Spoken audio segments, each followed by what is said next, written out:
بسم الله الرحمن الرحيم والصلاة والسلام على سيدنا محمد أشرف خلق الله أجمعين.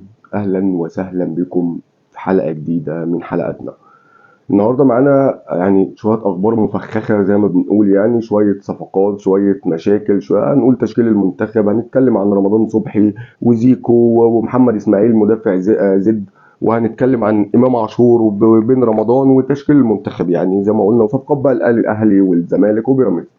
قبل ما نبدأ حلقتنا، يا ريت اللي مش مشترك في القناة يشترك، يا ريت اللي مش عامل لايك يدي لايك كده، وصلوا على النبي في كومنت، وندعي لاخواتنا في غزة وفي السودان والأمة العربية. نبدأ حلقتنا على بركة الله.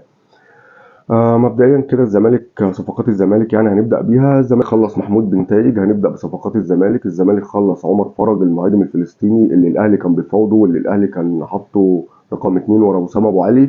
الزمالك بيفاوض رمضان صبحي، الزمالك بيفاوض سيرجيو راموس، الزمالك بيفاوض لعيبه كتير. بيفاوض، انا بقول بيفاوض، ما قلتش بيخلص او خلص يعني. نادي الزمالك عامل صفقات كويسه. نادي الزمالك بيدعم عشان السوبر الافريقي والموسم اللي جاي. الاهلي لسه ما دعمش حاجات كتير، هنتكلم طبعا عن الصفقات كلها، وهنتكلم عن الحاجات كلها يعني. مبدئيا كده هنتكلم على رمضان صبحي.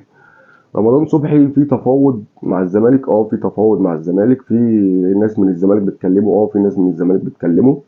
هل رمضان صبحي عايز يروح الزمالك؟ رمضان صبحي بيفكر انه يروح الزمالك، عمال حفى يعني ورا الجمهور، الاهلي انه يسامحه، ورا الاداره انها تسامحه، والاهلي رافض والجمهور رافض الفكره ان رمضان صبحي اصلا يرجع. فالراجل بيفكر دلوقتي ان هو يروح الزمالك. الراجل عايز نادي جماهيري يرجع من وراه المنتخب. هو الراجل عايز كل فكره دلوقتي ان هو يرجع المنتخب. رمضان صبحي عقده في بيراميدز حاليا بعد ما جدد موسم تاني او موسمين مع بيراميدز، عقده بمليون دولار. هل رمضان لما يروح الزمالك عقده هيبقى بمليون دولار؟ يعني الزمالك مثلا لو تعاقد مع رمضان صبحي مثلا 3 سنين، هيدي رمضان صبحي 150 مليون جنيه في 3 سنين. طبعا هيبقى محتاج مقدم مع التعاقد. هل الزمالك فيه فلوس وهو عمال بيدور على صفقات لعيبه العقودها منتهيه واللعيبه الفري؟ الزمالك معاه انه يدفع لرمضان صبحي 150 مليون جنيه في 3 سنين.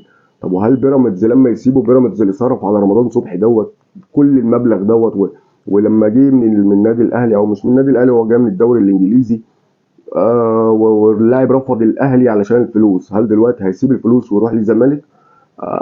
يعني ما اعتقدش. بيراميدز مش بالسذاجه ديت ان هو يسيب رمضان صبحي بسهوله للزمالك بعد ما جدد له سنتين ولسه.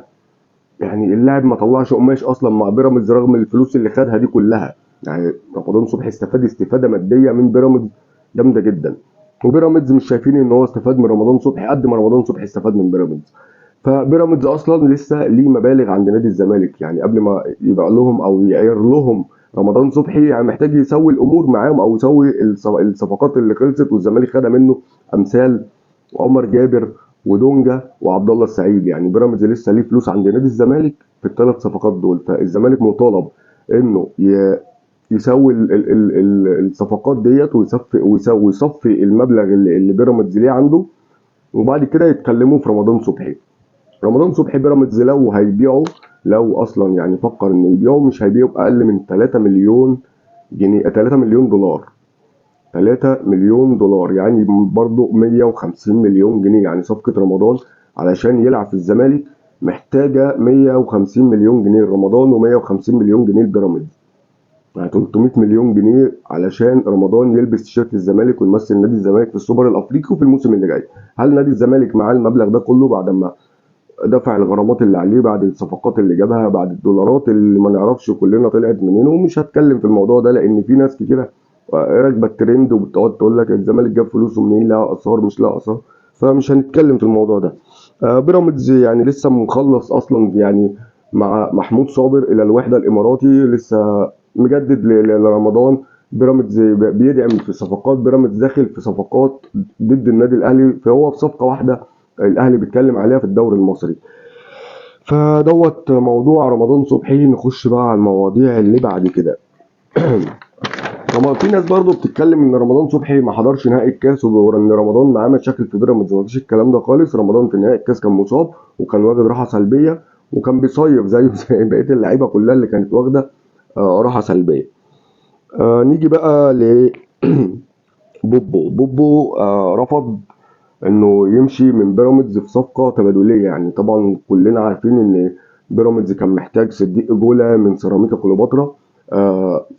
صديق اجولا طبعا مش ممانع ان هو يروح بيراميدز، بس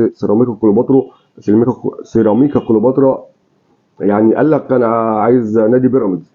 قال لك عايز محمد رضا بوبو، عايز احمد عبد الله مجدي، وعاوز فخري لقاي، وعاوز لعيبه كتيره جدا من نادي بيراميدز. فطبعا اللعيبه دي اترفضت اصلا ان هي تروح صفقه تبادليه، فبوبو مكمل مع بيراميدز. زيكو بقى، زيكو اهم لاعب في مصر. زيكو يعني الدنيا كلها بتتكلم عنه، كل الصفحات كل الاعلاميين بيتكلموا عنه ان هو خلص مع النادي الاهلي، وبنسبه كبيره الاهلي مخلص كل حاجه مع نادي زد ومع مجلس اداره نادي زد. بس الجديد بقى ان بيراميدز دخل في الصفقه. بيراميدز دخل في الصفقه واتكلم مع نادي زد انه عايز زيكو. فبيراميدز لما لقى الزد لما لقى بيراميدز دخل في الصفقه، غلى في مطالبه، او بيراميدز رفع الصفقه على النادي الاهلي. مطلوب كام بقى في زيكو من زد؟ مطلوب دلوقتي 75 مليون جنيه، يعني مليون دولار وشويه، يعني داخله مثلا في مليون و500 الف دولار. آه ما اعتقدش ان الاهلي هيدفع في زيكو الكلام ده. مش ما رضاش يدفع يعني في محمد علي برمضان 2 مليون دولار ولا 2 مليون و200 الف دولار، هيدفع في زيكو مليون و500 الف دولار. فانا بتكلم ان الصفقه دي مع الاهلي ممكن تفشل بعد دخول بيراميدز في الصفقه. فزيكو حاليا من اهم اللعيبه في مصر. زيكو من احسن اللعيبه اللي موجوده في مصر. مين تاني على رادار الزمالك من زد؟ محمد اسماعيل. محمد اسماعيل المدافع، مدافع زد، مدافع كويس، اثبت نفسه الموسم اللي فات، اثبت ان هو مدافع من المدافعين الكويسين جدا في الدوري المصري. وعلى رادار نادي الزمالك، ونادي الزمالك حط 25 مليون جنيه مبدئيا لزد. طبعا زد رفض خالص.